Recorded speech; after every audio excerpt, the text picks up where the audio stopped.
The metallic walls of Nexus Station gleamed under the harsh, artificial lights, a stark contrast to the endless void of space, visible through the massive glass dome overhead. Adriel Bennett stood with his back straight and jaw clenched, a military posture that had been drilled into him through years as an Earth Special Forces commander. Now, that training served only to maintain his dignity while being displayed like merchandise. 1 year. It had been only 1 year since Earth had joined the Galactic Federation, a decision celebrated across his home planet as humanity's greatest achievement. The promotional materials had promised technological advancement, cultural exchange, and protection under the unified laws of advanced civilizations. No one had mentioned the loopholes. Lot 437. Human male specimen, military grade, announced the auctioneer, a tall Vexillian with translucent skin that revealed shadowy organs pulsing beneath. Rare acquisition, the first of its kind at Nexus. Bidding starts at 10,000 credits. Adriel felt the burn of rage in his chest, but kept his expression neutral. The containment field around him prevented any movement beyond a few steps in either direction, forcing him to stand like a statue as alien eyes examined him with curiosity and disdain. Earth representatives assured me this is completely legal, the merchant named Moores had explained earlier, his tentacled face twisting into what might have been a smile. The Galactic Protection Act prevents slavery or forced servitude of newly admitted species, yes, but it doesn't prevent voluntary collection specimens, and your signature is on the contract. A contract I was told was for cultural exchange ambassadorship, Adriel had growled. Semantics. Moores had dismissed with a wave of his tentacle. You'll be exchanging culture, just as a privately owned specimen rather than an official representative. The auction hall, filled with the galaxy's elite, had fallen strangely silent. Adriel surveyed the room, counting at least 30 different species, some humanoid, others entirely alien in form. Their jewels and ornate clothing marked them as nobility collectors or the extremely wealthy. Yet none seemed eager to bid on the fragile human. 10,000 credits, the auctioneer repeated, a note of desperation creeping into his voice. An excellent conversation piece, and the only one currently available on the market. An amphibious creature in the front row leaned toward its companion. Why would anyone want a human? They break so easily and live barely a century.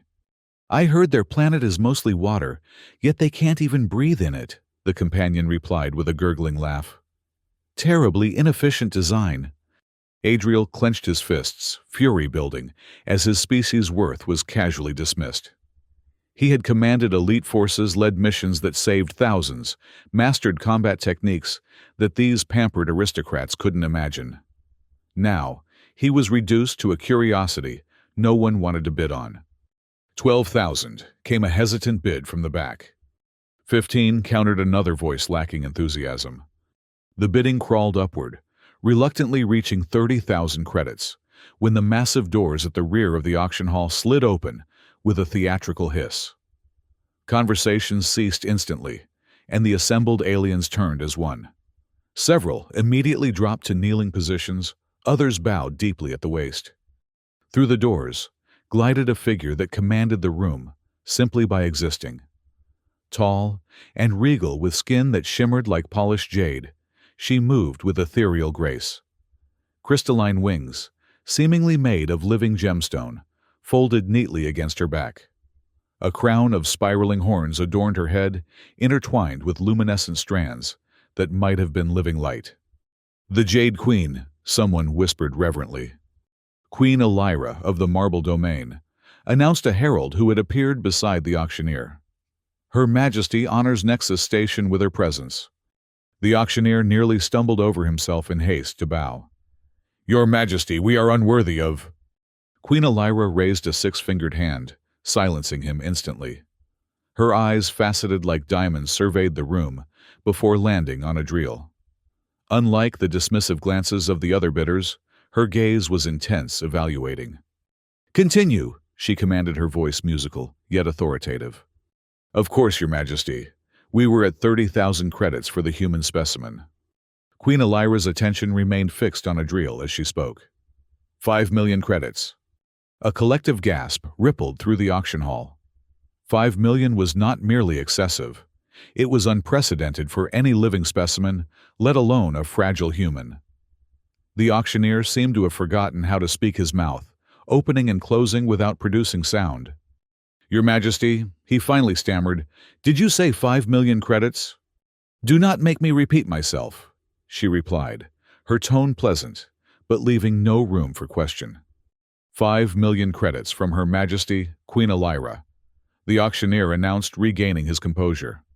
Going once, going twice, sold to the Queen of the Marble Domain. As the containment field deactivated, Adriel found himself surrounded by a contingent of crystalline guards who appeared with the Queen. Their armor seemed grown rather than forged organic extensions of living mineral. "Commander Bennett." Queen Elira addressed him directly, surprising him with knowledge of his name and former rank. "You will accompany me to my royal vessel." It wasn't a request. Adriel considered his options, which were essentially none. He was now, by the laws, he had no say in creating the property of this alien queen. His only choice was how to conduct himself. "Your Majesty," he acknowledged with a precise military bow, neither servile nor disrespectful. A slight smile curved her lips. "Interesting." The procession through Nexus Station drew stares and whispers. The Queen moved at the center, Adriel, a step behind, as protocol apparently dictated, surrounded by her crystalline guards. Despite his predicament, he found himself analyzing their formation and movements, old habits from military command dying hard. Her royal vessel docked at a private bay was unlike any spacecraft Adriel had seen. It resembled a massive gemstone carved into an aerodynamic shape, facets catching and refracting light in hypnotic patterns. Inside, the aesthetic continued walls of polished stone, inlaid with luminescent materials. Furniture that seemed to grow from the floor itself, and technology so seamlessly integrated, it appeared magical rather than mechanical. "These will be your quarters," the Queen said, gesturing to a chamber that opened automatically as they approached. "You will find them adequate, I trust." The room was larger than Adriel's entire apartment on Earth, luxuriously appointed with what appeared to be the finest materials the galaxy had to offer. A far cry from the cage or display case he had feared. "Why did you buy me?" Adriel asked directly, unable to contain the question any longer. Queen Elira studied him, those faceted eyes, revealing nothing. "Humans ask questions immediately, I see. Most species would wait days before daring to address me so directly." "Most species weren't recently told they're your property," Adriel countered. To his surprise, she laughed, a sound like crystal bells. "Precisely why I bid on you, Commander Bennett. Your species is unpredictable. You will join me for the evening meal. My attendants will provide appropriate attire." With that, she departed, leaving Adriel alone in his gilded cage. The door remained unsealed, but he had no illusions about attempting escape on an alien vessel surrounded by space. Instead, he explored his quarters, finding clothing made of materials he couldn't identify, a bathroom with plumbing that responded to thought rather than touch, and a window that could become transparent or opaque at verbal command. The appropriate attire arrived shortly after, garments that seemed inspired by Earth formal wear, but constructed of materials that shifted color subtly with movement. The attendant who delivered them was humanoid, but with skin like polished rose quartz. "The Queen dines in 1 hour," she informed him. "I will return to escort you." True to her word, the attendant appeared precisely 1 hour later, leading Adriel through corridors that seemed to subtly reconfigure themselves as they walked. The dining hall was intimate, rather than imposing, set for only two, despite the grandeur of its construction. One wall was completely transparent, offering a breathtaking view of space, as the vessel traveled at what must have been faster than light speeds, yet somehow rendered the cosmos visible. Queen Elira entered, as Adriel was admiring the view. She had changed into less formal attire, though still regal flowing garments that complemented the natural crystalline qualities of her skin. Her wings were more visible now, partially extended in what appeared to be a more relaxed posture. "You appreciate the view," she observed, taking her seat at the head of the table. "It's spectacular," Adriel admitted. "On Earth, FTL travel distorts space too much for visual observation." "Primitive technology," she said, though, without the condescension he had grown accustomed to hearing from other aliens. "Please be seated." The meal that followed was a culinary adventure. Foods that changed flavor with each bite, beverages that danced with luminescence, fruits that dissolved into aromatic mist. Throughout, the Queen questioned him about Earth-human physiology, and particularly military tactics and human adaptability. Her interest seemed genuine rather than merely collecting data on a specimen. "You command others well," she observed, after he recounted a particularly difficult mission. "Yet, you also adapt when command structures fail. This combination is unusual in the galaxy." "Humans are contradictory by nature," Adriel replied, finding himself strangely comfortable in conversation with her. "We create hierarchies, then celebrate those who successfully break the rules." "Fascinating," she sipped her luminescent drink. "We reach Serial tomorrow, my homeworld, and the seat of the Marble Domain. You will find it quite different from your Earth or this vessel." "Am I permitted to ask what role I'm expected to play there?" Adriel ventured. Queen Elira set down her glass, studying him with those faceted eyes. "For now, you are an acquisition, the first human in the Marble Domain. Beyond that—" She paused, seeming to consider her words carefully. "We shall see what emerges." That night, lying in a bed that adjusted perfectly to his body, Adriel considered his situation. He was technically a prisoner, yet treated more like an honored guest. The Queen's interest in him remained mysterious, but her questions suggested purposes beyond mere curiosity about a new species. Whatever game was being played, he remained at a disadvantage, lacking crucial information about the politics and culture he was being thrust into. His military training had prepared him for captivity, for resistance, for escape. It had not prepared him for luxury and conversation with an alien queen who paid a fortune for his company. The descent to Serial the next day revealed a world of breathtaking beauty. From orbit, it appeared to be a planet of crystalline formations and iridescent seas. As they moved through the atmosphere, Adriel saw sprawling cities that seemed to have been grown, rather than built, organic in their construction, yet mathematically precise. The royal palace dominated the capital city, a massive structure of interconnected spires and terraces that reflected every color in the spectrum, while maintaining a predominantly jade hue. It was surrounded by gardens where crystalline flora grew in patterns too perfect to be natural, yet too organic to be artificial. "Welcome to Serial," Queen Elira said, as they disembarked onto a landing platform extending from one of the highest spires. "More specifically, welcome to the Palace of Facet's seat of the Marble Domain's power for 12 millennia." A delegation awaited them, nobles and officials, whose attire and bearing spoke of high rank. Many cast curious or disapproving glances at Adriel, though none dared comment in the Queen's presence. "Your Majesty," stepped forward an elder member of her species distinguished by more elaborate horns and wings that had lost some of their luster with age. "The Council awaits your report on the Galactic Summit. And may I inquire about this companion you've brought?" "Grand Advisor Zorvan," the Queen acknowledged with a slight nod. "The Council can wait until tomorrow. As for Commander Bennett, he is my newest acquisition, the first human specimen in our domain." Zorvan's crystalline features hardened slightly. "A specimen from that newly admitted planet. I was unaware Your Majesty had developed an interest in collecting lesser species."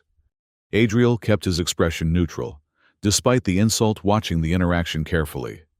There was tension beneath the formal exchange, political currents he didn't yet understand, but needed to learn quickly. "My interests are my own, Grand Advisor," Queen Elira replied smoothly. "Now I will retire to my chambers. The journey was taxing." "Of course, Your Majesty," Zorvan bowed, but his eyes remained on Adriel, calculating and cold. We have prepared the Eastern Wing's display habitat for your acquisition. That won't be necessary, the Queen countered. Commander Bennett will be housed in the royal suite adjacent to my chambers. This announcement caused visible shock among the assembled officials. Zorvan's crystalline face actually cracked slightly, before reforming. The royal suite.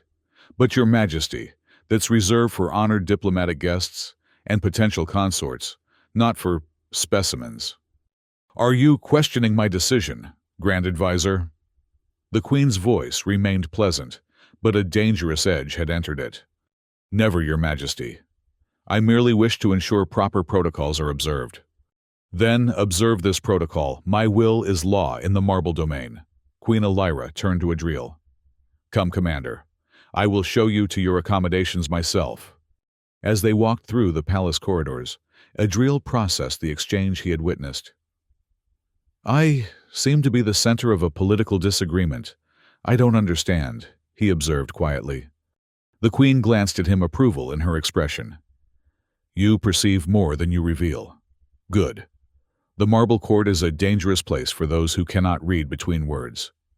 And what words should I be reading between regarding the Grand Advisor's reaction to my presence? They paused before an ornate doorway that slid open at the Queen's approach. Beyond lay chambers that made his quarters on the royal vessel seem austere. By comparison, a suite of rooms fashioned from the finest materials with artwork and furnishings that surely represented massive wealth. Zorvan represents the traditional faction, she explained, leading him inside. They believe in the superiority of our species and the necessity of maintaining purity.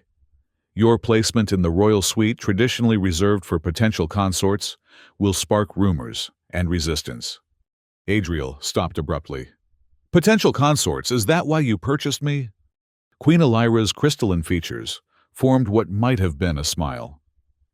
I purchased you because you interested me, Commander. The placement is a political move with multiple purposes. Before Adriel could press further, she gestured toward a view screen on one wall. This will provide you with information about our world culture and language. I suggest you study diligently. Tomorrow you will be formally introduced to the court. As what exactly? Adriel asked. Your pet, your prisoner, your consort? As my human, she replied enigmatically. The first in the marble domain whose purpose remains to be revealed. Rest well, Commander Bennett. Tomorrow will test your adaptability. With that, she departed, leaving Adriel alone in surroundings of alien luxury, with more questions than answers, and the distinct feeling that he had become a piece in a game whose rules remained unknown to him. The information system provided a wealth of knowledge about Serial and the marble domain. The indigenous species, calling themselves the Marbellians, had evolved from crystalline lifeforms, beings whose biology incorporated silicon and carbon in equal measure, resulting in their distinctive appearance and incredible longevity. The average Marbellian lived for centuries, with the royal line often reaching a millennium or more.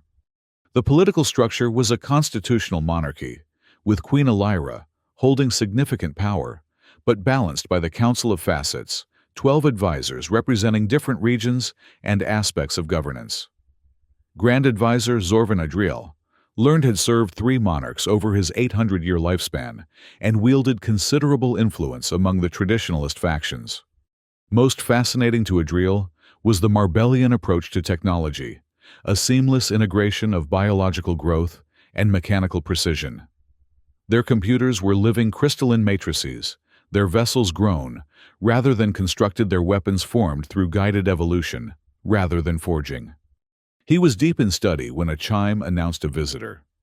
The door slid open to reveal a female Marbellian, dressed in what appeared to be medical attire. Commander Bennett, she greeted him with a formal bow. I am Dr. Alindra, Royal Physician to Her Majesty. I have been instructed to perform a comprehensive health evaluation. Adriel tensed. What kind of evaluation? Non-invasive, she assured him, setting down a case of equipment. Her Majesty was most explicit about respecting your physical autonomy. This is merely to establish baseline parameters for a species we have limited data on. The examination that followed was indeed non-invasive, but thoroughly alien. Dr. Alindra used devices that scanned without touching, analyzed without sampling, and recorded data in crystalline storage units that pulsed with living light. Fascinating, she murmured several times, particularly when examining his neurological readings. Your brain shows remarkable plasticity compared to most species we encounter. Is that unusual? Adriel asked. Most evolved intelligences become more specialized. She explained, adjusting one of her instruments. Neural pathways become fixed, efficient, but rigid. Humans appear to maintain adaptability at the cost of efficiency. We prefer to call it versatility, Adriel countered. Dr. Alindra's crystalline features arranged themselves into what might have been a smile. Indeed, that may explain Her Majesty's interest. Which is what exactly? The physician paused, studying him with faceted eyes. It is not my place to speculate on royal matters, however. She hesitated, then continued more quietly. Our species has always valued stability, predictability, permanence. Perhaps too much in recent centuries. The Queen seeks new perspectives. Before Adriel could press further, the examination concluded, and Dr. Alindra packed her equipment. You are remarkably healthy for such a fragile species, she informed him, managing to make it sound like a compliment. I will report to Her Majesty that you are adapting well to our atmosphere and gravity. After she departed, Adriel returned to his studies, absorbing as much information as possible about the culture he'd been thrust into. One particular historical note caught his attention, the tradition of royal consorts in the Marble Domain. Unlike Earth monarchies, Marbellian rulers often took consorts from various planets within their domain, a practice that had historically strengthened diplomatic ties and introduced genetic diversity. However, the entry noted that this tradition had fallen out of favor in recent centuries, with the last three monarchs, including Elira, choosing consorts exclusively from among the Marbellian nobility, a shift attributed to the rising influence of traditionalist factions. The implications were not lost on Adriel. If Queen Elira was considering reviving the ancient tradition, his presence in the royal suite was a political statement that would face significant opposition. His contemplation was interrupted by another chime, a royal attendant this time, bearing formal attire for the court introduction. The garments were unlike anything Adriel had ever worn, materials that seemed alive, responding to his body temperature and adjusting fit automatically. The predominant color was a deep navy blue that complemented his human coloring while incorporating subtle elements of Marbellian design. Her Majesty requests your presence in the antechamber of presentation in 1 hour, the attendant informed him. When Adriel arrived at the designated location, he found the Queen awaiting him, resplendent in formal regalia. Her crystalline wings were fully extended, spanning at least 4 meters, and her crown of horns was adorned with strands of living light that pulsed in rhythm with what might have been her heartbeat. The gown she wore seemed to be composed of thousands of tiny crystals that flowed like liquid with her movements. You present yourself well, Commander, she approved, inspecting his appearance. The court will be less welcoming than I, but remember that you are under my protection. Which means what exactly in terms of how I should conduct myself? Adriel asked. Observe formalities. Speak only when addressed directly. And most importantly, reveal nothing of your military background or tactical knowledge. She fixed him with those faceted eyes. The court sees only a curiosity. Let them continue to underestimate you.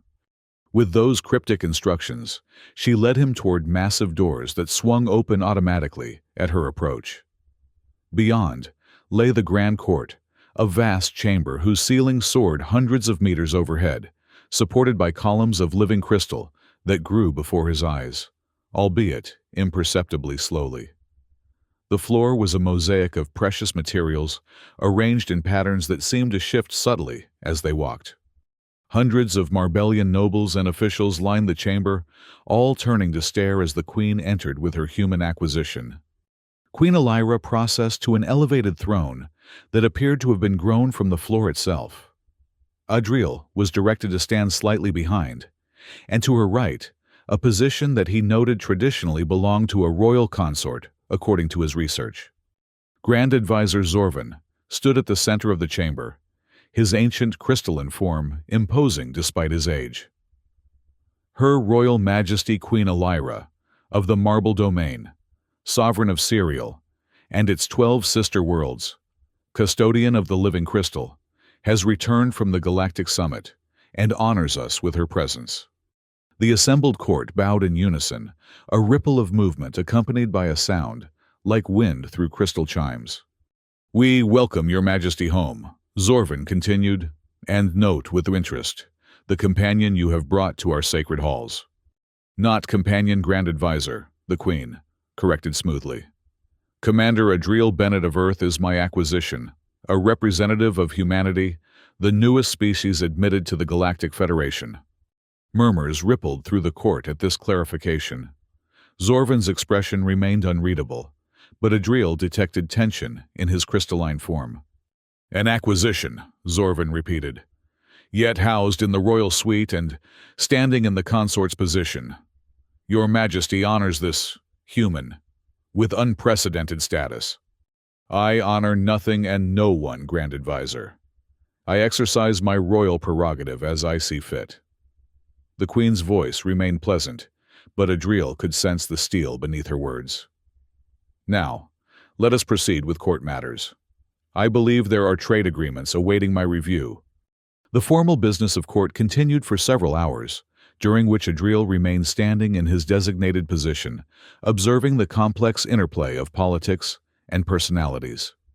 He noted which courtiers aligned themselves with Zorvan through subtle gestures, and which seemed loyal to the Queen.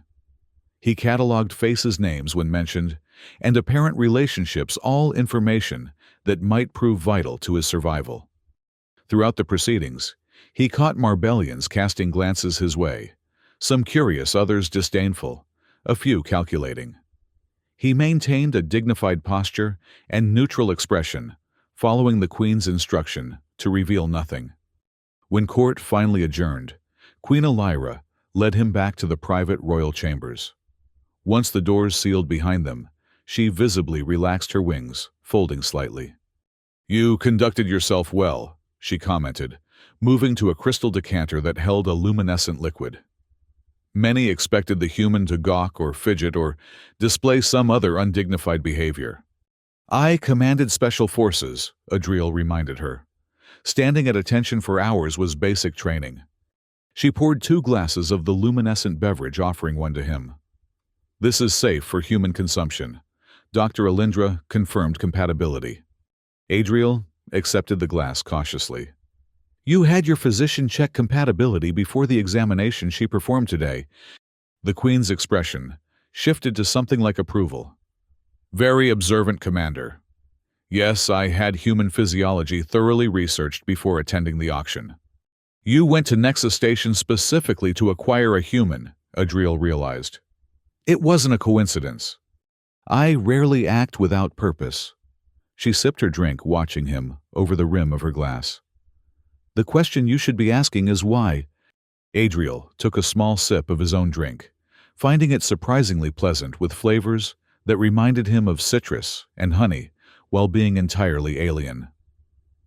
"I've been asking that since you bid 5 million credits. I've developed theories, but none seems adequate." "Share them," she commanded, settling into a chair that reconfigured itself to accommodate her wings. Political statement. Adriel began remaining standing. "Reviving the tradition of alien consorts to oppose the traditionalist faction. But that seems excessive for mere politics." Queen Elira nodded slightly. "Continue." "Military intelligence. Earth is new to the Federation. Our capabilities are largely unknown. A high-ranking commander would provide valuable information about potential threats or advantages." "Logical, but I could have obtained such information through diplomatic channels at far less cost." "Experimentation," Adriel suggested next.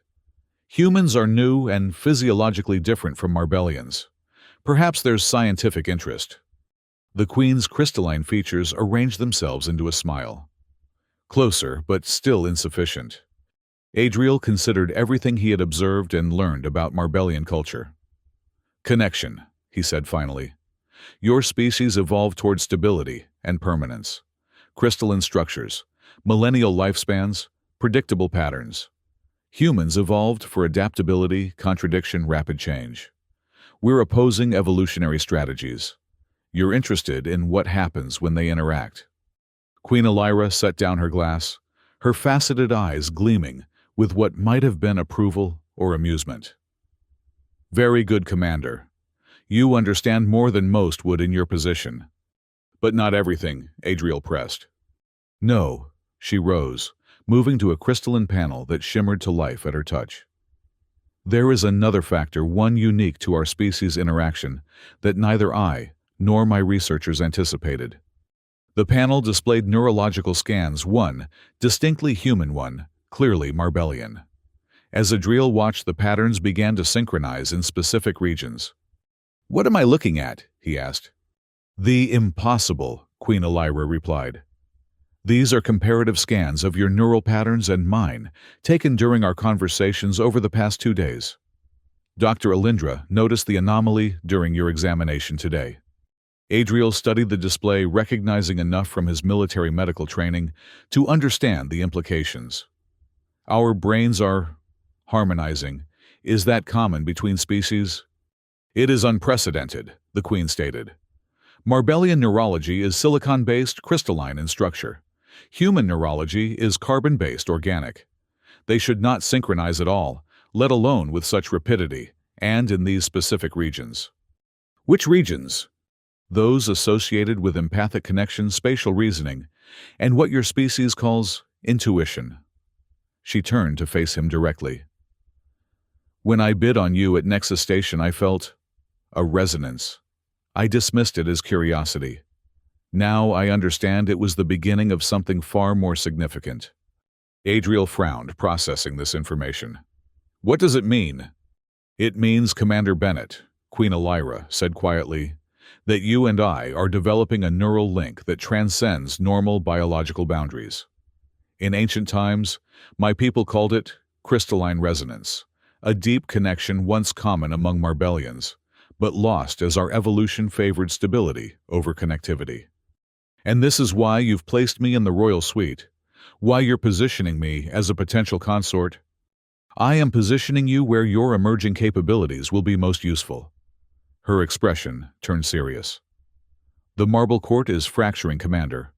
The traditionalist faction grows stronger, advocating for isolation from the Galactic Federation and a return to pure Marbellian rule. They see other species as inferior, useful for trade and resources, but unworthy of equal standing. And you disagree, Adriel surmised. I believe isolation leads to stagnation, and stagnation to decline. Queen Elira's wings shifted, catching light in hypnotic patterns. Our evolution toward permanence has benefits, but we are losing adaptability with each generation. The marble domain needs new perspectives, new approaches. So I'm a political tool after all, Adriel concluded, unable to keep disappointment from his voice. The Queen stepped closer, her crystalline hand reaching toward his face, but stopping just short of contact. You are far more than that, Commander. This neural resonance, it offers possibilities I had not dreamed of. If it develops as the ancient texts suggest, we may be able to share thoughts, perceptions, even skills across our biological divide. Mind reading, Adriel took a step back, alarmed. Not reading, sharing, voluntary and mutual. She lowered her hand.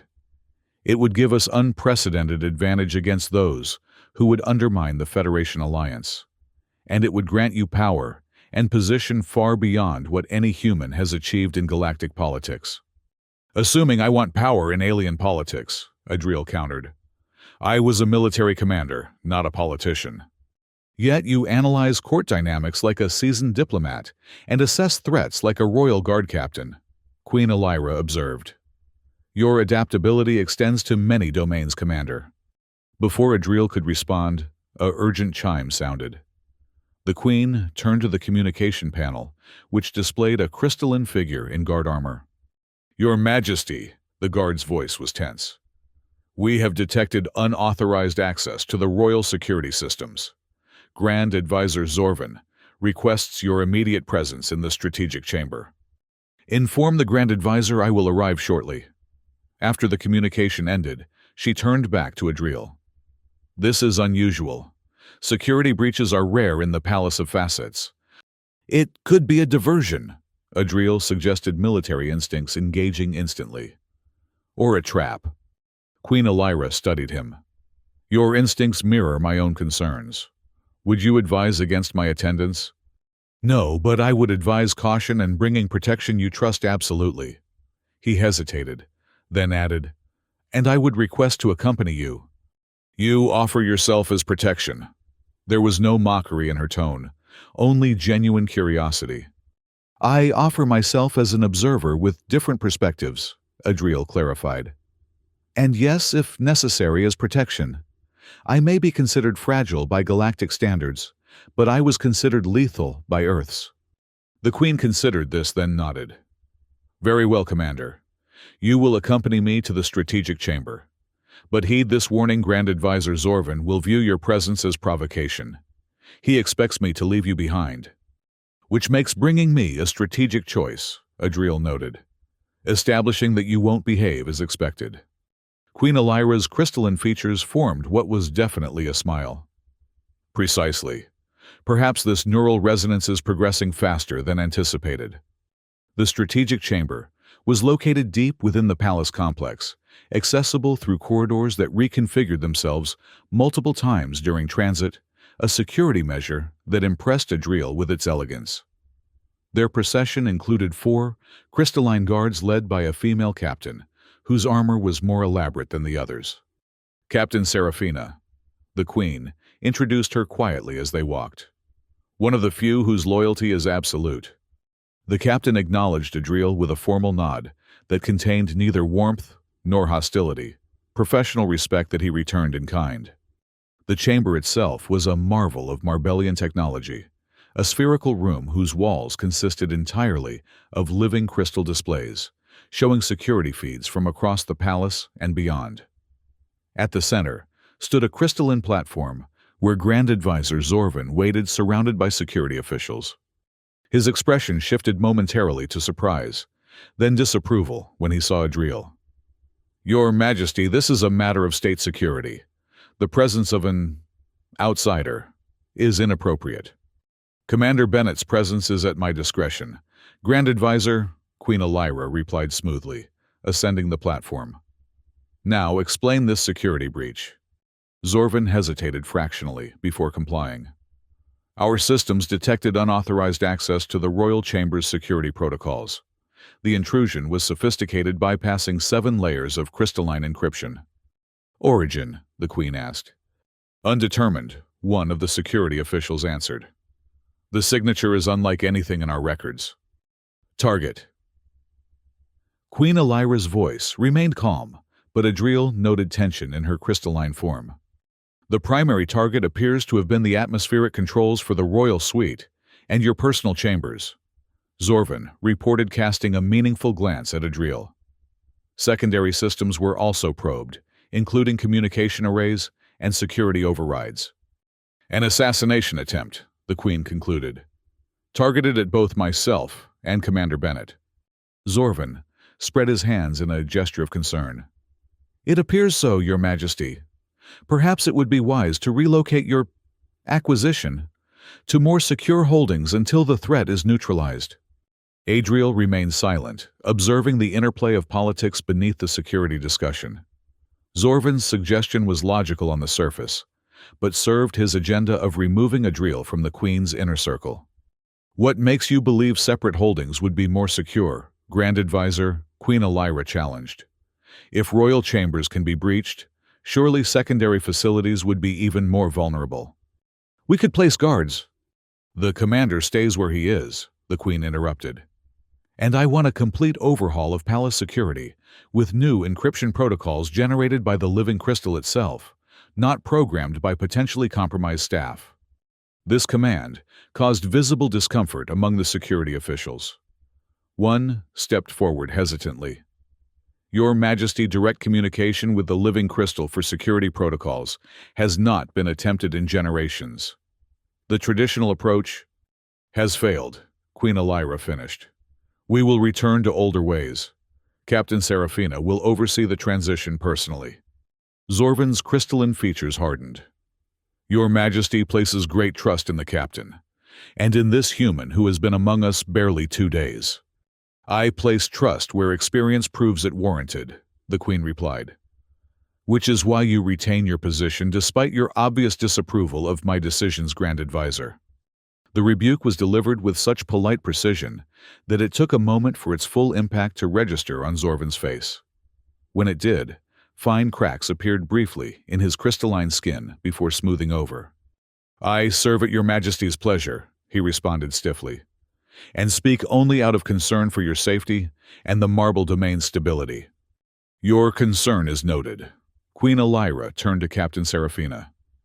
Begin the security overhaul immediately. I want direct reports bypassing the traditional chain of command. Yes, Your Majesty, the captain acknowledged with a bow. As they departed the strategic chamber, Adriel remained silent until they were back in more private corridors. That was a power play, he observed quietly. Using the security breach to consolidate your authority. All events in a royal court are power plays, Commander, Queen Elira responded. The question is whether the security breach was also one, and orchestrated by whom. You suspect Zorvan.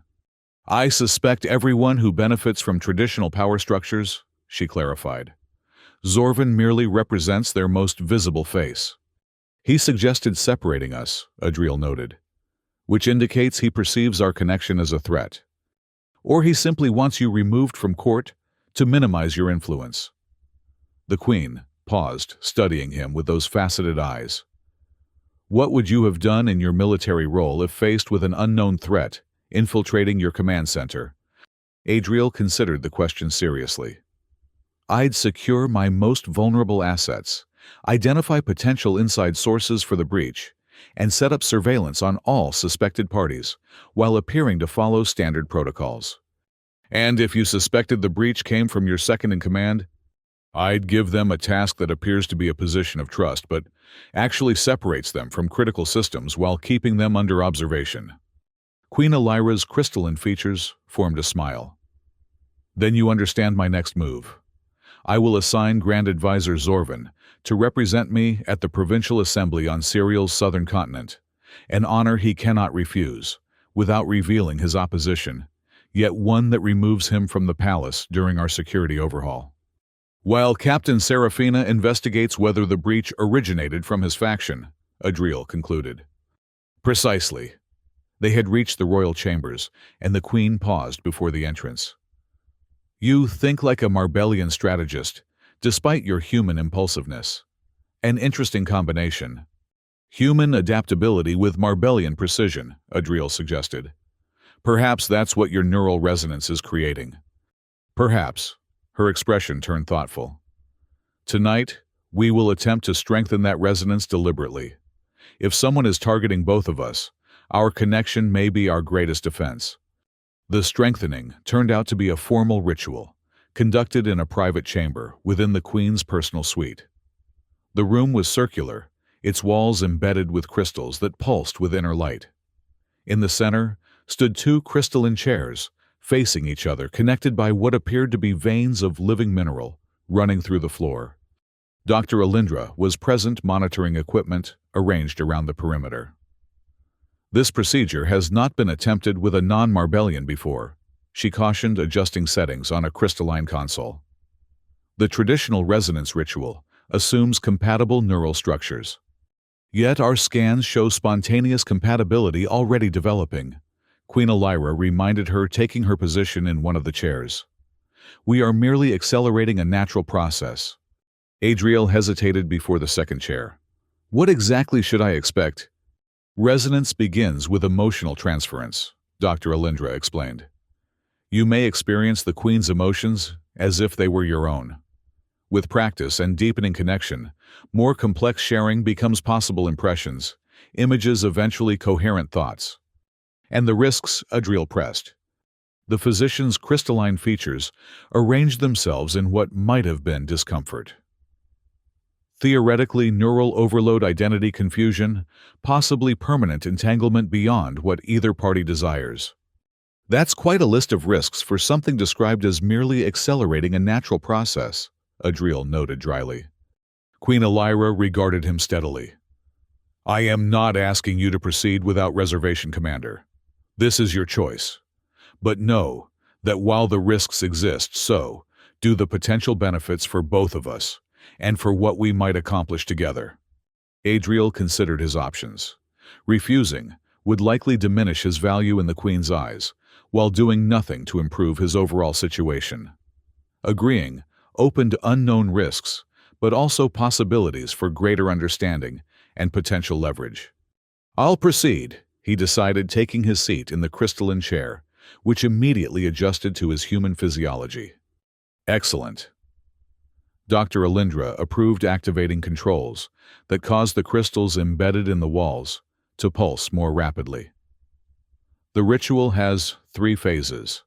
First, attunement, focus on your breathing and allow your mind to empty of directed thought. Second, receptivity. Remain open to impressions without attempting to categorize them. Third, reciprocity. Actively share an emotion or image when prompted. The crystal's pulsing synchronized with a subtle vibration that Adriel could feel through the chair. He followed the physician's instructions, focusing on his breathing, while trying to clear his mind, a technique not dissimilar to meditation practices he had learned in Special Forces training. As the vibrations intensified, he became aware of a strange sensation, as if parts of his consciousness were expanding beyond his physical body. The feeling was not unpleasant, but profoundly unfamiliar, like discovering a new sense. Attunement achieved. Dr. Alindra announced, her voice sounding distant despite her proximity. Initiating receptivity phase. A wave of emotion washed over Adriel, not his own, yet experienced as intimately as if it were. Determination tinged with anxiety. Hope tempered by caution. And beneath those, a profound loneliness that surprised him with its intensity. You're receiving, the Queen's voice came both through his ears and seemingly directly into his mind. What do you sense? Determination, concern, loneliness. Adriel answered honestly.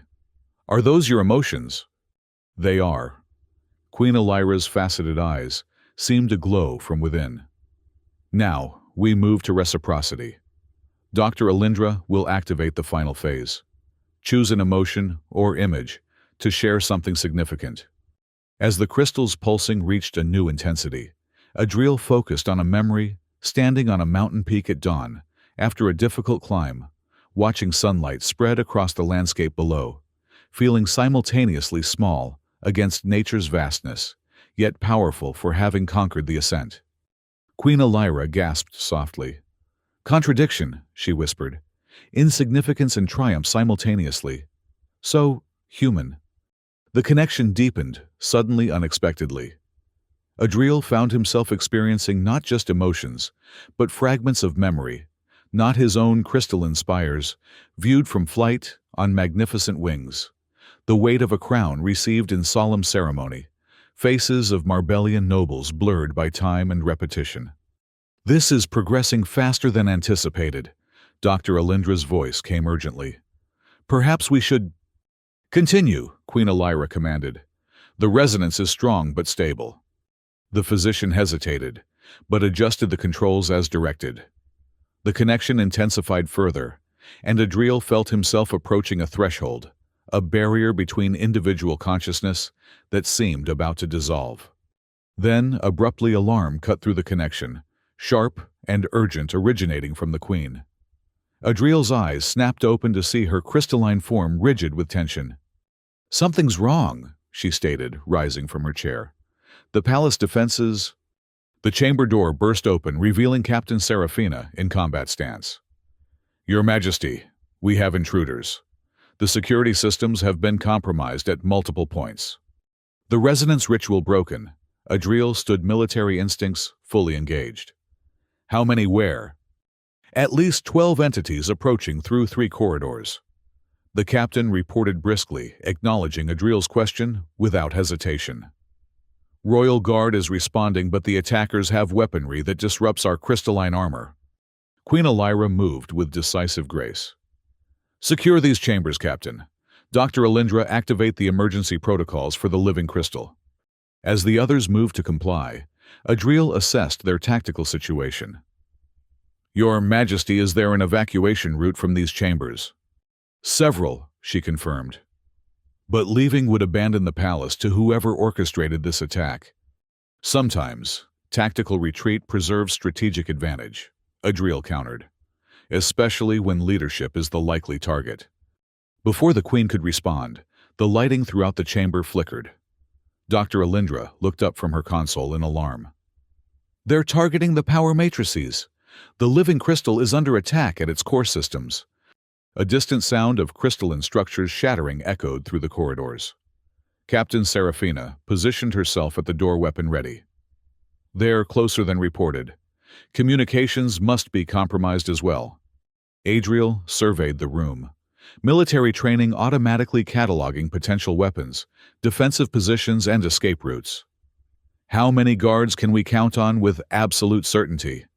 In this section, only my personal unit of 6, Captain Serafina answered. If communications are compromised, we must assume some regular guards may receive false orders. Your Majesty, Adriel turned to the Queen. What would happen if you made direct contact with the living crystal during an attack? Could you override compromised systems? Queen Elira's eyes widened slightly. It's possible, but would require physical connection to a primary node. The nearest is in the Chamber of Resonance 3 levels below. Then that's our objective, Adriel decided. Captain, can your unit create a diversion while we make for the Chamber of Resonance? Captain Serafina nodded sharply. Yes, but you'll need a guide the palace reconfigures during security breaches. I will guide them, Dr. Alindra volunteered. My medical override should still function in the secondary systems. Queen Elira studied Adriel with those faceted eyes. You've taken command of this situation quite naturally, Commander. Force of habit, Adriel acknowledged. If you prefer to direct... No, she cut him off with a slight smile. This is precisely why I acquired you. Captain, execute the commander's strategy. Dr. Alindra, prepare to move. The next 20 minutes were a carefully orchestrated operation. Captain Serafina deployed her trusted guards to create multiple distractions, drawing attention away from the small group moving through maintenance passages toward the Chamber of Resonance. Dr. Alindra led them through corridors that seemed to shift and reform as they passed, using her medical authority to override security checkpoints. Twice they encountered hostiles, crystalline beings wearing armor similar to the Royal Guards, but with subtle differences Adriel immediately noted. Both times, he moved with the speed and precision that had made him a legendary commander on Earth, using the environment and the attackers' expectations against them. The Queen observed his combat technique with evident fascination, particularly when he disabled a Marbellian attacker by targeting joint crystalline structures instead of attempting to damage their hardened exterior. You identified their structural weaknesses instantly, she remarked, as they continued their descent. Adaptation is humanity's greatest weapon, Adriel replied. We analyze, adjust, overcome. The Chamber of Resonance, when they finally reached it, was a vast spherical space, at what felt like the heart of the palace. At its center grew a massive crystalline formation that pulsed with internal light, the living crystal, in its most concentrated form. This is the oldest part of the palace, Queen Elira explained, as they approached the formation. The original crystal from which all Marbellian technology and much of our civilization grew. It's alive, Adriel asked, sensing something that seemed to transcend normal biological definitions. In a way your science would find difficult to categorize, Dr. Alindra answered. Neither fully biological nor mechanical, but possessing characteristics of both. As they reached the central formation, Alarms sounded throughout the chamber. Dr. Alindra rushed to a control panel. "They've discovered our location. Security overrides are being attempted." "How long do we have?" Adriel demanded. "Minutes at most," she responded, working frantically at the controls. "I can delay but not prevent their access." Queen Elira approached the living crystal, her own crystalline form seeming to resonate with its pulsations. "I must make direct contact to establish override authority. The process is intense. You must protect me during the connection." Adriel positioned himself between the chamber entrance and the Queen. "What will happen when you connect?" "My consciousness will temporarily merge with the crystal systems," she explained. "My physical form will be vulnerable. If the connection is broken forcibly, the shock could be fatal." "Then, we won't let that happen," Adriel promised, improvising a defensive position using equipment from around the chamber. Queen Elira placed her hands directly against the living crystal's surface. Immediately, crystalline veins began spreading from the contact points up her arms, her entire form taking on the crystal's pulsing luminescence. Dr. Alindra monitored readings on her console. "Connection established. The Queen is integrating with primary systems." "How long will this take?" Adriel asked, hearing distant sounds of conflict. "Unpredictable. Seconds, minutes." She looked up with concern. "They're coming. Multiple signatures approaching from 2 access points." Adriel assessed their defensive options, which were limited. Dr. Alindra had basic training but was no warrior, and the Queen was completely vulnerable during her connection. He would need to be creative. "Can I access any weapon systems through your console?" he asked the physician. "Defensive measures only," she replied. "Containment fields, atmospheric controls." "Atmospheric controls," Adriel repeated, an idea forming. "Can you increase oxygen levels in this chamber while protecting us with personal fields?" Dr. Alindra's crystalline features shifted in what might have been alarm. "Yes, but Marbellian physiology is highly reactive to elevated oxygen. It would create brittle crystallization in their outer layers, making them more vulnerable to impact," Adriel concluded. "Do it." As she worked the controls, Adriel scavenged materials from around the chamber, metal components, tools, anything that could serve as a weapon. His special forces training had included improvisation in hostile environments, though he had never anticipated applying those skills on an alien world. Personal atmosphere fields shimmered into place around Adriel and Dr. Alindra, while Queen Elira's connection to the living crystal apparently provided its own protection. The chamber's air took on a subtle haze as oxygen levels increased dramatically. The first attackers arrived moments later, 4 Marbellian warriors in modified armor, weapons raised. Their crystalline forms immediately began to exhibit the brittleness Dr. Alindra had described, fine cracks appearing across their surfaces. Adriel didn't hesitate. He charged the lead attacker using a metal tool as an improvised hammer directed at the newly vulnerable crystalline joints. The impact caused the attacker's arm to shatter completely, crystalline fragments scattering across the floor. The other attackers fired energy weapons that Adriel dodged with practiced precision, using the chamber's curved walls to his advantage. One blast struck near Dr. Alindra, who flinched but maintained her position at the controls. "More approaching," she warned. "The Queen needs more time." Adriel continued his assault, moving with a speed the Marbellian attackers seemed unprepared for. Their weapons and tactics were clearly designed for conventional combat against similar species, not against a human trained in adaptive warfare. 3 attackers lay disabled when a new figure entered the chamber, Grand Advisor Zorvan, flanked by 2 larger warriors. Unlike the others, he wore a personal atmosphere field, similar to Adriel's, protecting him from the oxygen-rich environment. "The human fights for her," Zorvan observed with evident disgust. "How fitting that our queen would hide behind alien savagery while betraying her species' purity." "Your coup has failed, Zorvan," Adriel responded, positioning himself between the newcomers and the Queen. "She's already integrating with the living crystal. You've lost control of the palace systems." "Temporarily," Zorvan acknowledged. but the Queen's connection can be severed with fatal consequences for her. He gestured to his guards, who began advancing toward the living crystal, and the vulnerable Queen still merged with its systems. Adriel intercepted the first, continuing his tactics of targeting brittle joints, but the second maneuvered around toward Queen Elira. Dr. Alindra abandoned her console, placing herself in the guard's path. "You betray everything Marbellian civilization stands for, Zorvan." "I preserve it," the Grand Advisor countered. "Our species evolves toward perfection, stability, permanence, purity. The Queen would dilute our essence with alien influences and unpredictable variables." Adriel disabled his opponent with a precision strike, but not before the second guard reached Dr. Alindra, striking her with enough force to shatter portions of her crystalline form.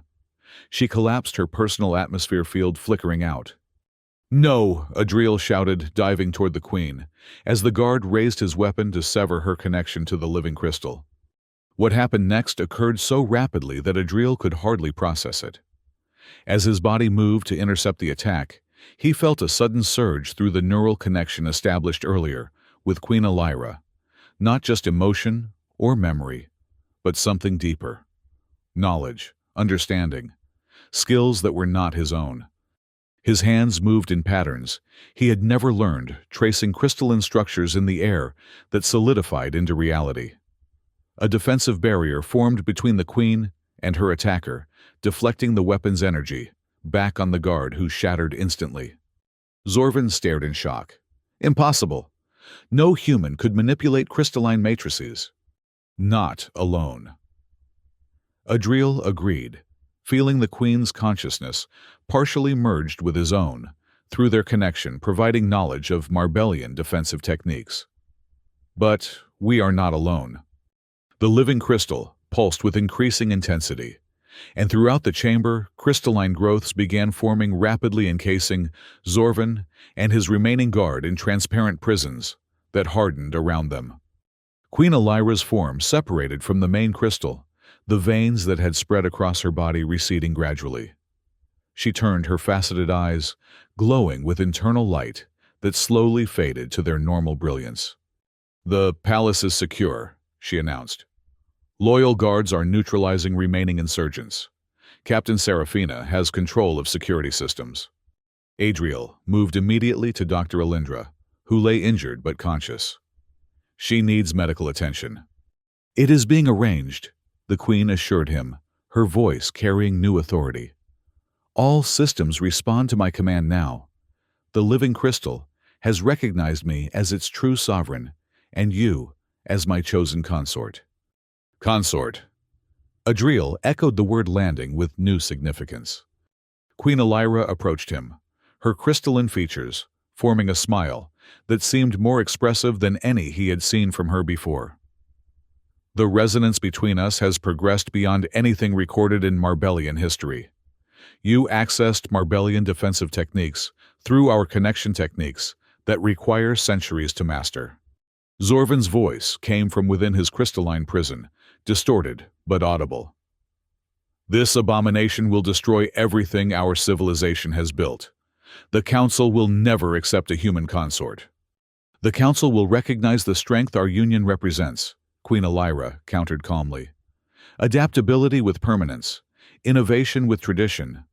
The qualities each of our species has developed now, working in harmony rather than isolation." Medical personnel and royal guards streamed into the chamber, securing prisoners and attending to Dr. Alindra. Through the confusion, Adriel felt the lingering connection with the Queen, fainter now that the immediate danger had passed, but still present. "What happens now?" he asked quietly. Queen Elira regarded him with those faceted eyes. "Now, Commander Bennett, we begin the true work. Your presence has already catalyzed change, exposing those who would cling to isolation, even at the cost of our society's advancement.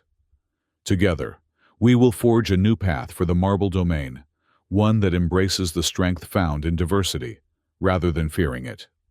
"And my status?" Adriel pressed. "Am I still an acquisition, or have I been promoted to political tool?" "Neither," she replied, her tone softening. "You are now a partner in the truest sense. The Marbellian term is resonant pair, two beings whose connection transcends biological limitations to create something greater than either alone. And if I'm not interested in galactic politics, Adriel challenged, though he felt his resistance weakening in the face of their shared experience. Then we will negotiate terms suitable to both our needs, Queen Elira responded. I did not spend 5 million credits merely to ignore your desires, Commander. A slight smile tugged at Adriel's lips. You spent 5 million credits because you felt a resonance you didn't understand. An investment that has already proven its value, she countered. Together, we just defeated a coup that might otherwise have succeeded. Before he could respond, Captain Serafina approached and bowed. Your Majesty, the palace is secure. 23 conspirators have been apprehended, including 7 council members allied with Zorvan. The rest of the council awaits your presence in the emergency assembly. Queen Elira nodded acknowledgement. Prepare an honor guard. The commander and I will address them immediately. As the captain departed to execute these orders, the Queen turned back to Adriel. I would value your perspective during this assembly. The Council must understand that our partnership represents strength, not weakness. Our partnership, Adriel, repeated, testing the concept. You do realize that from an Earth perspective, this entire situation is unorthodox. From any perspective, Queen Elira agreed with a crystalline laugh. When I attended that auction, I sought a representative human specimen to study.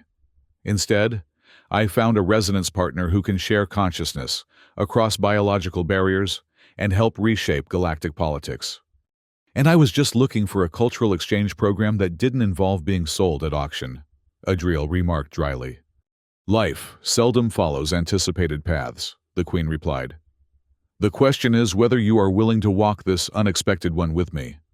Adriel considered the events of the past days, the unprecedented connection they had formed, and the possibilities it represented not just for them personally, but for human integration into galactic society. As Earth's first true representative in the Marble Domain, his actions would set precedents for all who followed. I'll walk it, he decided, but as a partner, not a possession. I would expect nothing less, Queen Elira agreed, extending her crystalline hand. Now shall we go explain to my council why a human now stands as consort to the Queen of the Marble Domain. Adriel took her hand, feeling the resonance between them strengthen with the physical contact. Lead the way, Your Majesty. I believe we have a galactic order to reshape. The emergency assembly proved to be a turning point in Marble Domain history. Standing beside Queen Elira, before the remaining council members, Adriel presented a united front that silenced many potential objections before they could be voiced. The Queen's commanding presence, enhanced by her recent direct connection to the living crystal, left little room for challenge. She formally introduced Adriel, not as her acquisition, but as her chosen consort, emphasizing the unprecedented neural resonance between them and the advantages it had already demonstrated during Zorvan's failed coup. The traditionalists would have us believe that purity and isolation bring strength, she addressed the assembled council. Yet it was diversity and adaptation that preserved the throne today. Commander Bennett's human perspective, combined with Marbellian discipline through our resonance, created a defense that neither species could have achieved alone. Not all council members appeared convinced, however. One elder, his crystalline form bearing the patina of great age, rose to speak. Your Majesty, while we acknowledge the service performed by the human, there are traditions dating back millennia regarding royal consorts. The trials of worthiness have always been required for non-royal pairings. Murmurs of agreement rippled through the assembly. Queen Elira's expression remained serene, but Adriel felt her concern through their connection. The trials have not been invoked in 7 generations, she noted. They are an archaic tradition from an era when physical combat determined leadership. Yet, they remain law, the elder countered. If you wish this human to be recognized as legitimate consort, rather than mere curiosity, he must undergo the trials. Adriel stepped forward slightly. What exactly do these trials entail? The elder seemed surprised at being addressed directly, but answered with formal precision.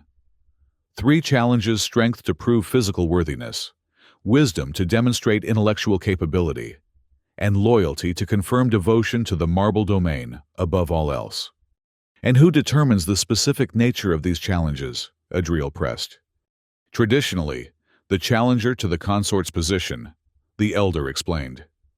In this case, as Grand Advisor Zorvan is imprisoned for treason, it would fall to Kagrath, commander of the Crystal Guard, and next in line for Grand Advisor. Through their connection, Adriel sensed Queen Elira's tactical assessment. Kagrath was formidable, but less politically adept than Zorvan, making him potentially easier to outmaneuver. "I accept the trials," Adriel announced before the Queen could intervene. Her surprise flickered through their resonance, but she maintained a composed exterior. "Commander Bennett speaks with my authority in this matter," she confirmed to the council. "Let the trials be prepared according to tradition."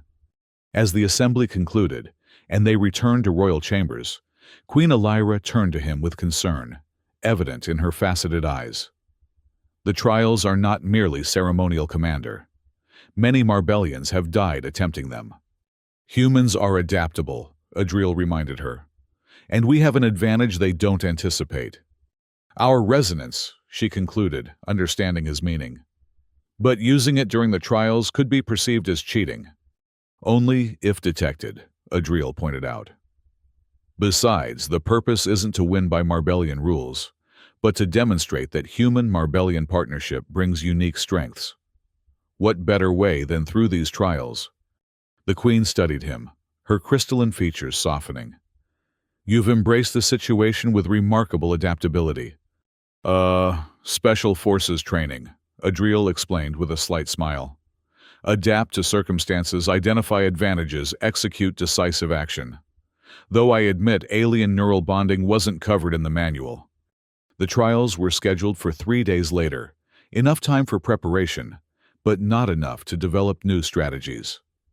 Adriel spent the intervening time intensively studying Marbellian combat techniques with Captain Serafina, who proved a demanding but fair instructor. Dr. Alindra, recovered from her injuries, provided crucial insights into Marbellian physiology and the potential applications of their neural resonance. On the morning of the trials, the entire court assembled in the ancient arena, an open-air amphitheater carved from a single, massive crystal that predated the palace itself. Adriel wore armor, specially crafted to accommodate human physiology, while incorporating Marbellian design elements, a visual representation of the merger he and the Queen embodied. Queen Elira sat upon a crystalline throne at the arena's edge, her wings fully extended in formal display.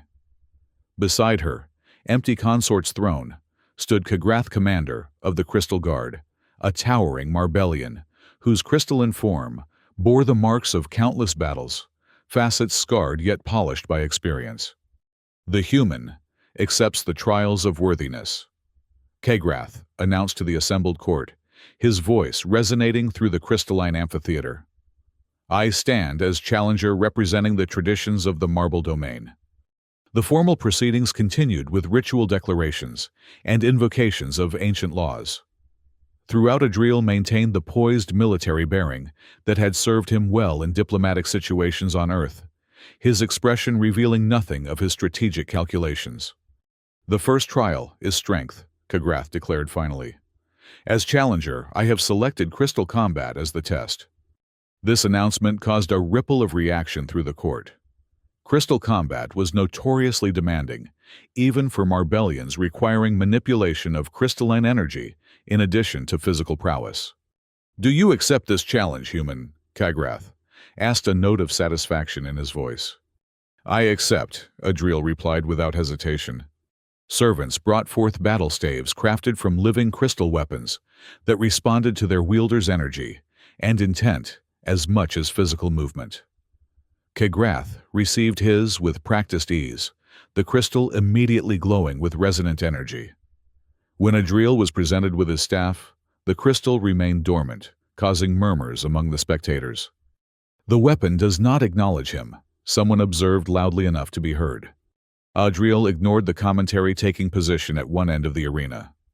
Through their connection, he felt Queen Elira's concern mingled with determined support. She could not directly assist, but their practices had shown that her knowledge could flow to him through their resonance if he opened himself to it. The signal was given, and Kagrath attacked immediately, his crystalline staff, extending and reshaping as he moved, a standard Marbellian technique that allowed for unpredictable offensive patterns. Adriel dodged rather than parried, studying his opponent's movements. For several minutes, the pattern continued, Kagrath attacking with increasingly complex crystal manipulations, Adriel evading with human speed and adaptability. The crowd grew restless, interpreting Adriel's defensive strategy as weakness. "The human refuses to engage," Kagrath taunted his staff, forming a whip-like extension that nearly caught Adriel's shoulder. "He knows Marbellian weapons reject lesser beings." Adriel maintained his focus, continuing to analyze Kagrath's patterns, while allowing the neural resonance with Queen Elira to deepen. He didn't need to master crystal manipulation as Marbellians did. He only needed to understand its principles through their connection. When he finally counterattacked, the move was so unexpected that Kagrath was momentarily stunned. Adriel drove forward, not attempting to manipulate the staff as a Marbellian would, but instead using it as a simple physical weapon, enhanced by the resonant knowledge flowing from the Queen knowledge of precisely where Marbellian crystalline forms were most vulnerable. The staff connected with Kagrath's armor at an angle no Marbellian would have considered, targeting a resonance point, rather than attempting brute force. The impact created a harmonic disruption that rippled through Kagrath's crystalline form, momentarily destabilizing his structure. Taking advantage of his opponent's disorientation, Adriel pressed forward with a series of rapid strikes, each targeting different harmonic points, each causing cascading disruptions without requiring crystal manipulation. It was a human approach to combat, adapted through neural resonance to exploit Marbellian vulnerabilities. Kagrath recovered quickly, fury evident in his crystalline features. "Trickery!" he snarled, unleashing a powerful crystal surge that forced Adriel back several paces. "Adaptation," Adriel corrected, maintaining his position as Kagrath charged again. The battle continued, Kagrath's superior strength and experience with crystal combat balanced against Adriel's unexpected strategy and rapidly increasing understanding of Marbellian vulnerabilities through the resonance. Neither gained decisive advantage until Adriel executed a maneuver that seemed to combine Earth martial arts with Marbellian harmonic principles, rolling beneath Kagrath's attack while striking upward at a critical resonance point. The impact sent harmonic vibrations through Kagrath's crystalline form, causing momentary structural instability, severe enough that he dropped to one knee, his staff slipping from his grip. "Yield," Adriel commanded, positioning his staff at another critical point. For a tense moment, it seemed Kagrath might refuse, but tradition and honor prevailed. "I yield the trial of strength," he acknowledged formally. A murmur of astonishment rippled through the court. The human had defeated a Marbellian champion, using their own weaknesses against them, a victory no one had anticipated. "The first trial is concluded," announced the officiant. "The challenger has yielded. Commander Adriel Bennett has proven worthy in strength." Queen Elira's satisfaction flowed through their connection, though her external expression remained appropriately neutral for the formal proceedings. "The second trial is wisdom," Kagrath declared, after recovering his composure. "As challenger, I have selected the Labyrinth of Reflections." This announcement caused even greater reaction than the first. The Labyrinth was a notorious challenge that had broken the minds of many Marbellian aspirants, a maze of crystalline mirrors that created not just physical confusion, but mental disorientation through resonant reflections of the participants' own consciousness.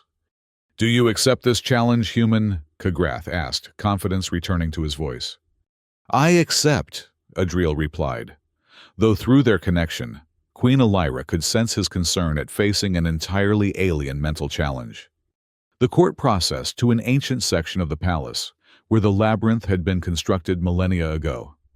The entrance was a simple archway of pure crystal that shimmered with internal light. "The labyrinth reflects the mind upon itself," explained the officiant. "To succeed, you must reach the center and retrieve the keystone of clarity. You have until the third bell. If you have not emerged by then, you will be retrieved, though few return with minds intact after failure." Adriel approached the entrance, focusing on strengthening the neural resonance with Queen Elira. Through their connection, she provided what guidance she could. The labyrinth responds to thought patterns. Her consciousness whispered to his. Marbellian minds are structured and orderly. Human minds are more chaotic, adaptive. Use that difference.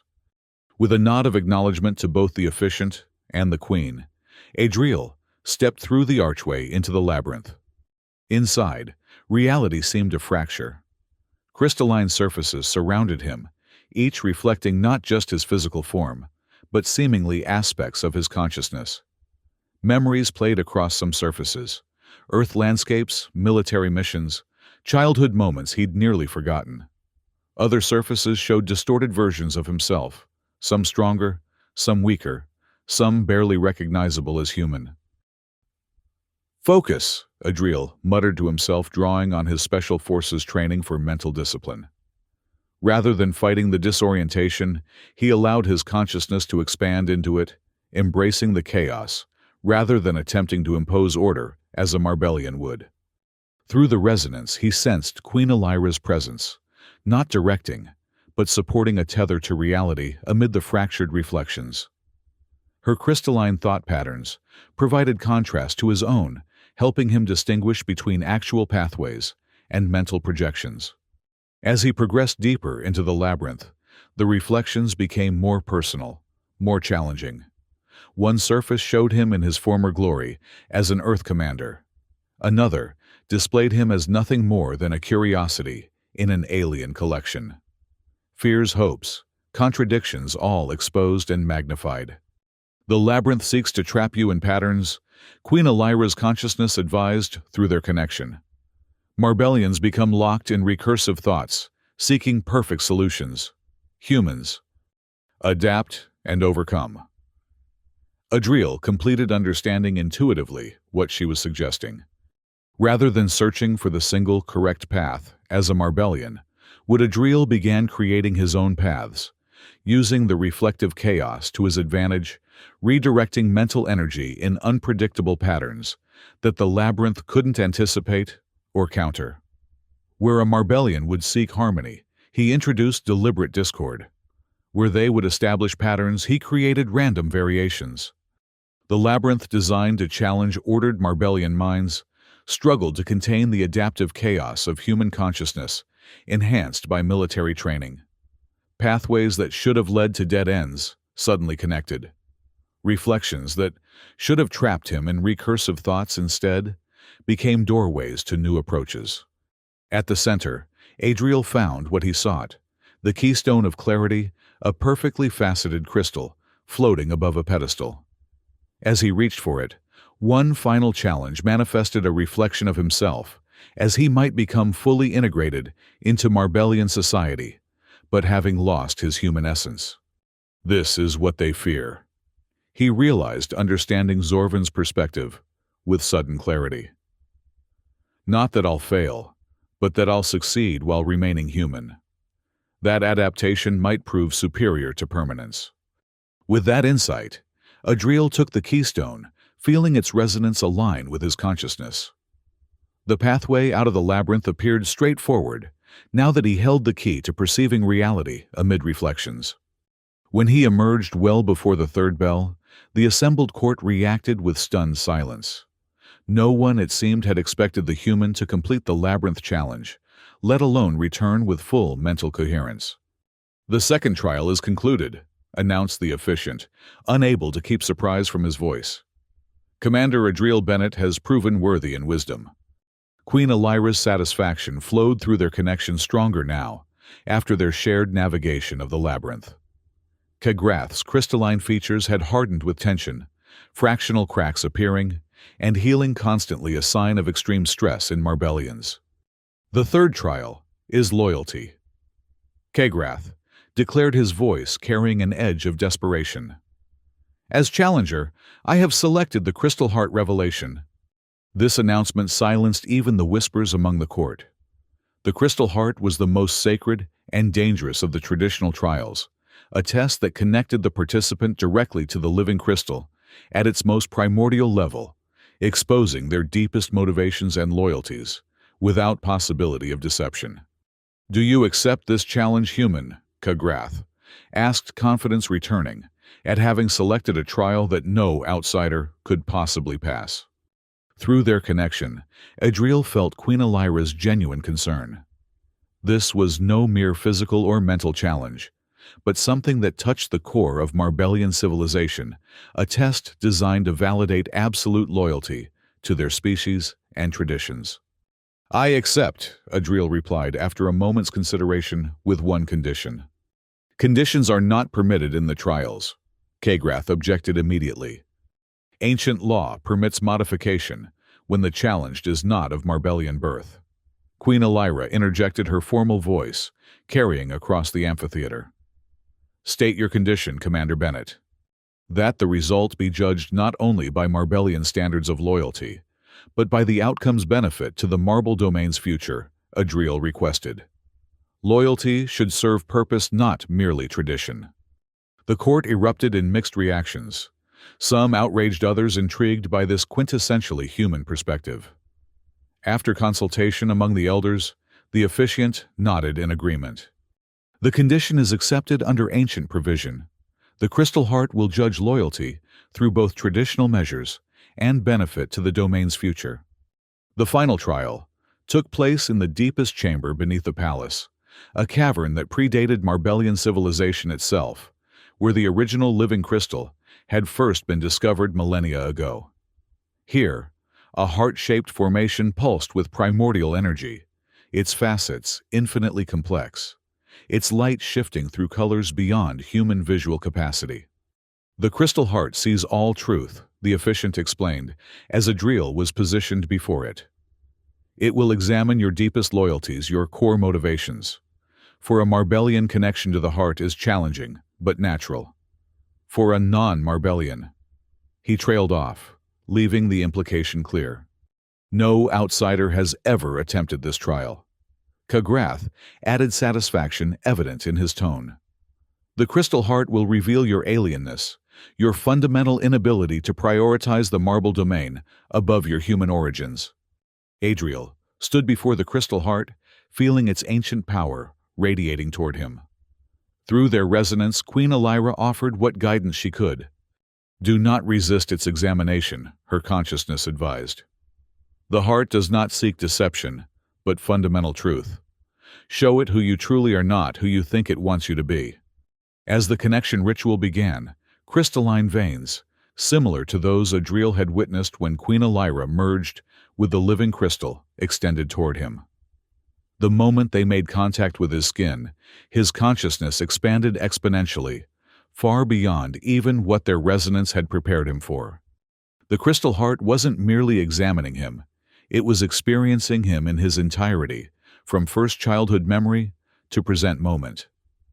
Simultaneously, Adriel found himself experiencing the heart, sensing the accumulated consciousness of countless generations of Marbellians, who had connected with it the fundamental essence of their civilization, distilled into living crystal. Questions formed within this merged consciousness, not in words, but in pure concept. Loyalty to what? Purpose of existence, value of permanence, value of change, definition of strength. Adriel didn't attempt to formulate perfect Marbellian answers. Instead, he opened himself completely, allowing his human perspective with all its contradictions, adaptability, and fundamental values to flow into the connection. Loyalty to growth, to improvement, to those who earn it through their actions, rather than demand it through position. Purpose found in connection, in service and discovery, not predetermined, but constantly evolving. Permanence valuable as foundation, not as limitation. Change essential for survival, for advancement, for preventing stagnation. Strength found not in perfection, but in adaptation, not in isolation, but in synthesis of differences. The crystal heart pulsed with increasing intensity as it processed this fundamentally alien perspective. Through their resonance, Queen Elira shared Adriel's experience, her consciousness adding context and translation between human concepts and Marbellian understanding. What emerged was unprecedented, a synthesis of perspectives, neither fully human nor fully Marbellian, but something new that incorporated strengths from both. The crystal heart's pulsations synchronized with Adriel's heartbeat in a pattern that spread throughout the chamber, crystalline formations growing and reshaping in response. When the connection finally released him, Adriel remained standing, exhausted but whole. The crystal heart continued pulsing with a new pattern, its light having shifted to include wavelengths visible to human eyes, alongside those perceived by Marbellians. The officiants and elders stared in amazement, their crystalline features reflecting shock and, in some cases, dawning wonder. Kegrath's expression had frozen in disbelief. "The crystal heart has rendered judgment," announced the eldest officiant, his voice trembling slightly. "It has not merely accepted the human's loyalty, it has incorporated his perspective into its own understanding. This is unprecedented." "Impossible," Kegrath protested. "The heart cannot change its fundamental nature. It is the foundation of our civilization." "Yet it has changed," Queen Elira observed, approaching to stand beside Adriel. "Not abandoned its nature, but expanded it, just as our civilization must expand to survive in a galactic community." The officiant raised his hands for silence as the court erupted in chaotic discussion. "The third trial is concluded. Commander Adriel Bennett has proven worthy in loyalty, not through subservience to our traditions, but through contribution to our evolution." The formal pronouncement followed. "By ancient law and the judgment of the trials, Commander Adriel Bennett of Earth is confirmed as consort to Her Majesty Queen Elira of the Marble Domain. Let his position be recognized by all within our territories and beyond." The ceremony that followed was a blend of ancient Marbellian tradition and improvised accommodation for the unprecedented human consort. Adriel was invested with symbols of his new position, crystalline additions to his armor that responded to his touch, despite his non-Marbellian biology, a circlet that echoed the Queen's crown of horns, while adapted to human physiology. Most significantly, a permanent connection to the living crystal was established, not the complete integration possible for Marbellians, but a resonant link that allowed him limited access to Marbellian systems and enhanced the neural connection with Queen Elira. The formal union of the Queen of the Marble Domain and the former Earth Commander sent ripples through galactic politics. Ambassador Thalos of the Galactic Federation arrived within days, his crystalline form, similar to Marbellians, but with subtle differences that marked his species as distinct. "Your Majesties." He addressed them formally in the reception hall, acknowledging Adriel's new status without hesitation. "The Federation Council extends congratulations on your union and requests clarification on its implications for galactic policy." "The implications should be clear, Ambassador," Queen Elira responded. "The Marble Domain reaffirms its commitment to the Federation while demonstrating the potential benefits of true integration between species." Some council members expressed concern that the arrangement might grant humans disproportionate influence within the Marble Domain, the ambassador noted carefully. "One human among millions of Marbellians hardly constitutes disproportionate influence," Adriel observed. "Unless, of course, that human brings perspectives of particular value." Ambassador Thalos studied him with faceted eyes, not unlike Queen Elira's. "The auction system that facilitated your initial acquisition has been the subject of Federation review since these events came to light. There are proposals to close the legal loopholes that allowed sentient beings from protected species to be treated as collectible specimens." "A wise revision," Queen Elira agreed. "Though in this specific case the outcome proved beneficial for all parties." "Indeed," the ambassador acknowledged. "The Federation Council is particularly interested in the neural resonance phenomenon you've pioneered. If such connections are possible between humans and Marbellians, might they also develop between other species? Research is ongoing, the Queen replied. Dr. Alindra has been appointed head of interspecies resonance studies, with funding from the Royal Treasury.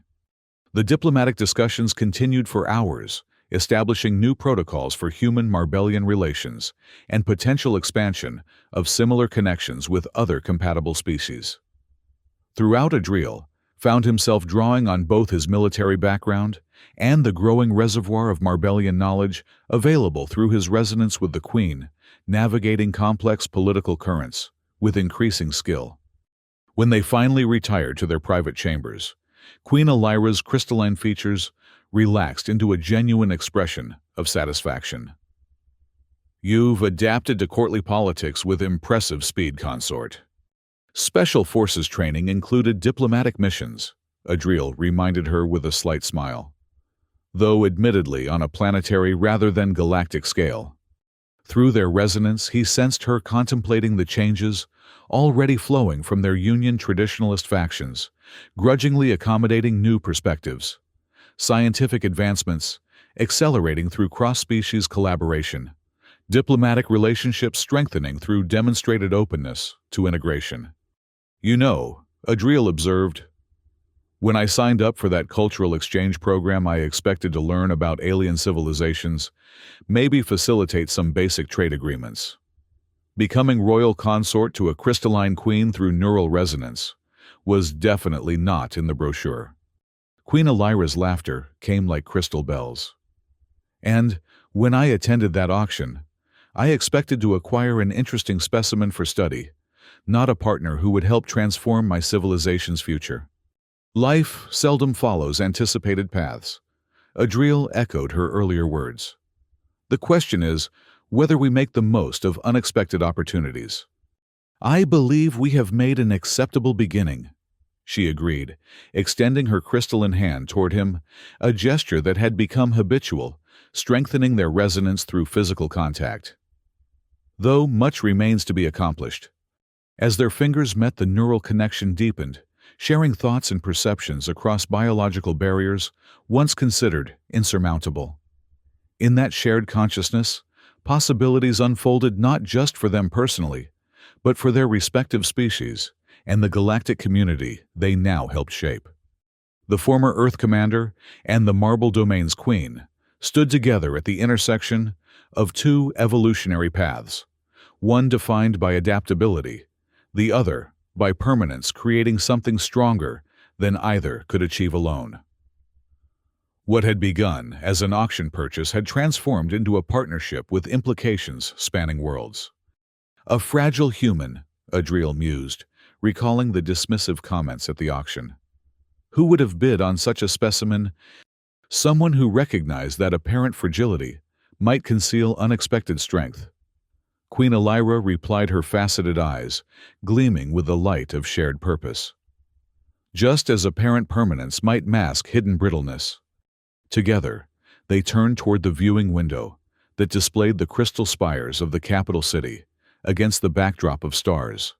A view that once represented isolation and now symbolized connection, not just between two beings from different worlds, but between civilizations once separated by biological barriers and evolutionary paths.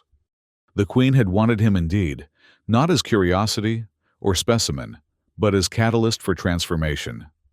And in that wanting both had found something neither had sought, but both now recognized as essential, a partnership that transcended the limitations of their respective species, opening doors to possibilities neither could have imagined alone. Through their resonance, a thought formed, not originating from either mind alone, but emerging from their connection. Perhaps the greatest strength lay not in perfection of a single approach, but in the synthesis of different perspectives. Perhaps the future belonged not to those who maintained purity, but to those who embraced integration. It was a thought that would echo through the palace halls across the Marble Domain, and eventually throughout the galaxy, carried by the unprecedented union of a queen who had sought new perspectives and a commander who had found an unexpected path. What had begun with an auction bid had become a revolution, quiet, but unstoppable, reshaping civilization one connection at a time. So, Adriel asked with a hint of humor in his voice, was I worth 5 million credits? Queen Elira's crystalline features formed a smile that combined royal dignity with genuine warmth. My dear consort, you have proven yourself beyond value, a truth the galaxy is only beginning to comprehend. As night fell over the marble domain, its crystalline spires reflecting starlight in patterns both ancient and newly evolving, the human and the queen continued their conversation. Two voices, finding harmony across differences, once thought irreconcilable. Writing the first chapter of a story that would transform worlds. End.